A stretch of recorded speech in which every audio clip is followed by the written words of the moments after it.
안녕하세요, 시청자 여러분. 오늘 여러분과 함께 나눌 이야기는 우리 사회의 가장 어두운 단면을 보여주는 가슴 아픈 사건입니다. 바로 생후 4개월 된 아기를 학대하고 방조하여 사망에 이르게 한 부모의 이야기인데요.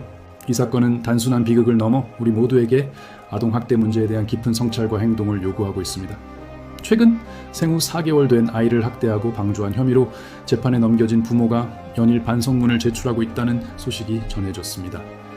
대한아동학대방지협회 측은 지금도 라 씨와 정 씨는 열심히 반성문을 써서 재판부에 제출하고 있다. 날마다 일기처럼 써서 제출한다고 밝혔습니다. 하지만 협회는 그들이 정말 반성하고 있는 것일까? 아니면 변호사의 코치를 받아 감형받기 위해 쓰는 걸까? 의문을 제기했습니다. SBS 그것이 알고 싶다를 본 분들이라면 그들이 반성하고 있다는 것을 믿지 못하리라 본다며 논란은 더욱 커지고 있습니다. 실제로 라 씨 부부가 거의 매일같이 반성문을 제출한 내역이 확인되면서 그 진정성에 대한 논란은 더욱 커지고 있습니다. 여러분은 어떻게 생각하시나요? 이들의 반성문이 과연 진심일까요? 사건의 전말은 이렇습니다. 30대 여성 라 씨는 지난해 10월 22일 전남 여수시 자택에서 백빛구에 신고했습니다. 씻기려고 욕조에 잠시 넣어둔 아기가 물에 빠졌고 숨을 잘 못 쉬는 것 같다는 내용이었습니다. 당시 의식불명 상태로 병원에 옮겨진 생후 4개월 된 아이는 스스로 숨을 쉴 수 없을 정도로 위독한 상태였습니다. 이튿날 경찰은 라 씨를 아동학대 중상의 혐의로 긴급 체포했습니다.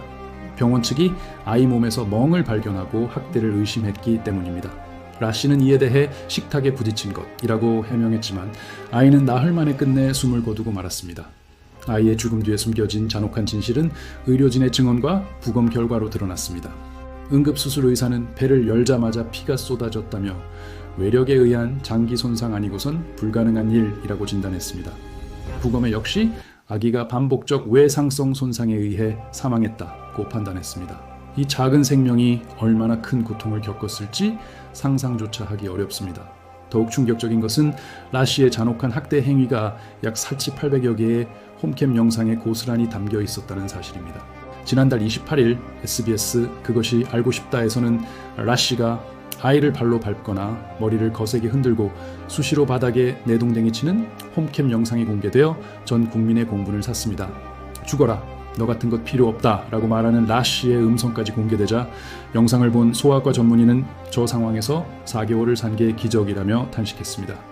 이 영상은 많은 시청자들에게 큰 충격을 안겨주었으며 아동학대의 잔혹성을 다시 한번 일깨워 주었습니다.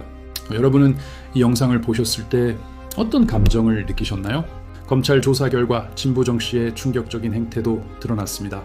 검찰은 부모 중 한 명이라도 아이를 보호했다면 숨지지 않을 수 있었다며 친부의 휴대전화를 확인한 결과 그는 아이가 숨진 당일에도 성매매를 하러 갔다고 밝혔습니다. 방임 혐의로 기소된 친부 정 씨는 학대 사실을 몰랐다고 주장하고 있지만 과연 그 주장이 사실일까요? 아이가 학대당하는 동안 무엇을 하고 있었는지 그 책임에서 자유로울 수 있을까요? 라 씨 부부에게는 숨진 아이보다 1살 많은 첫째 아이도 있었습니다. 다행히 첫째 아이에게서는 학대 정황이 발견되지 않았지만 전문가들은 첫째 아이가 동생의 학대 현장을 목격했을 가능성이 높다며 심리치료가 필요하다는 의견을 내놓았습니다. 이 사건은 한 아이의 생명을 앗아간 것뿐만 아니라 또 다른 아이에게도 씻을 수 없는 상처를 남겼습니다. 대한아동학대방지협회 측은 아동학대 사망사건은 주로 가정에서 발생하기에 결과가 밝혀지지 않거나 상세한 내용이 알려지는 경우가 많지 않다고 강조했습니다. 이번 사건은 홈캠이 있었기에 끔찍하고 잔혹한 사건의 전말이 드러났다고 강조했습니다. 홈캠 영상이 없었다면 이 사건의 진실은 영원히 묻혔을지도 모릅니다. 하지만 협회는 우리나라에서 영아 살해의 경우 형량이 상당히 낮다. 10년 이내 판결이 대부분이라며 현행법의 미흡함을 지적했습니다. 사망한 아기는 억울함을 호소할 곳이 없고 재판은 살아있는 가해자의 한치 혀와 거짓 눈물로 진행된다. 그래선 안 된다. 그들은 아동살해죄로 법정 최고형을 받아야만 한다고 강력히 주장했습니다. 이러한 비극이 반복되지 않기 위해서는 우리 사회 전체의 관심과 노력이 절실합니다. 아동학대 처벌 강화에 대한 목소리가 높아지고 있지만 아직 갈 길이 니다.